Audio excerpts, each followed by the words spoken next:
इस संसार में कर्म को मानने वाले लोग कहते हैं भाग्य कुछ नहीं होता, और भाग्यवादी लोग यानी जो सिर्फ भाग्य पे भरोसा करते हैं वो कहते हैं किस्मत में जो कुछ लिखा होगा वही होकर रहेगा।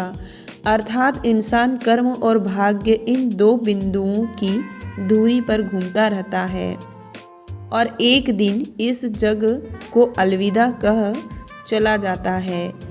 तो चलिए भाग्य और कर्म को अच्छे से समझने के लिए पुराणों में बताया गया एक कहानी से समझते हैं। एक बार की बात है कि देवऋषि नारद वैकुंठ धाम गए और वहाँ उन्होंने भगवान विष्णु को प्रणाम किया और श्री हरि विष्णु भगवान से कहा, हे प्रभु, पृथ्वी पर अब आपका प्रभाव कम हो रहा है। धर्म की राह पर चलने वाले लोगों को कोई अच्छा फल नहीं मिल रहा और जो पाप कर्म कर रहे हैं उनका सब भला ही भला हो रहा है। उनके मज़े ही मज़े हैं। भाग्य बड़ा या कर्म?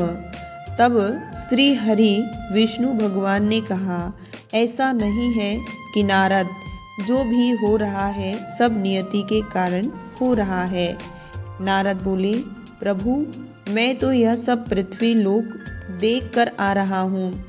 पतितों को अच्छा फल मिल रहा है और भला करने वाले, कर्म के रास्ते पर चलने वाले, अधर्म के रास्ते पर चलने वाले लोगों को बुरा फल मिल रहा है। श्री विष्णु भगवान ने कहा, नारद, कोई ऐसी घटना बताओ जो तुमने देखा हो।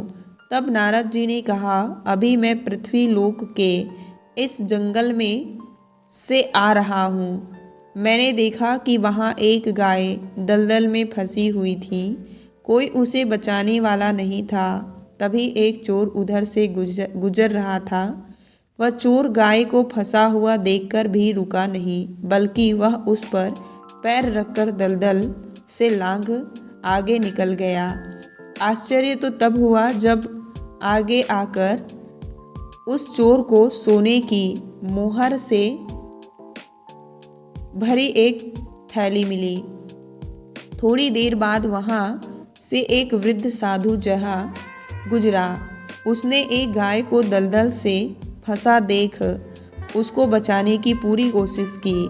साधु ने अपने पूरे शरीर का जोर लगाकर उस गाय को बचा लिया, लेकिन मैंने देखा कि गाय को दलदल से निकालने के बाद वह साधु जब कुछ दूर आगे गया तो एक गड्ढे में गिरा और उसकी मृत्यु हो गई। अब आप ही बताइए, यह कौन सा न्याय है?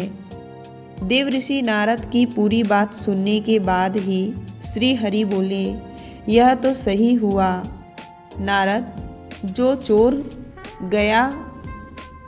गाय पर पैर रखकर भाग गया था, उसकी किस्मत में तो पहले से ही एक खजाना था, लेकिन उसके इस पाप के कारण उसे केवल कुछ मोहरे ही मिले। परंतु प्रभु, नारद बोले, बेचारे उस साधु ने तो कोई पाप नहीं किया था, फिर उसे गड्ढे में गिरकर मृत्यु क्यों मिली? तब श्री विष्णु भगवान ने नारद को समझाया।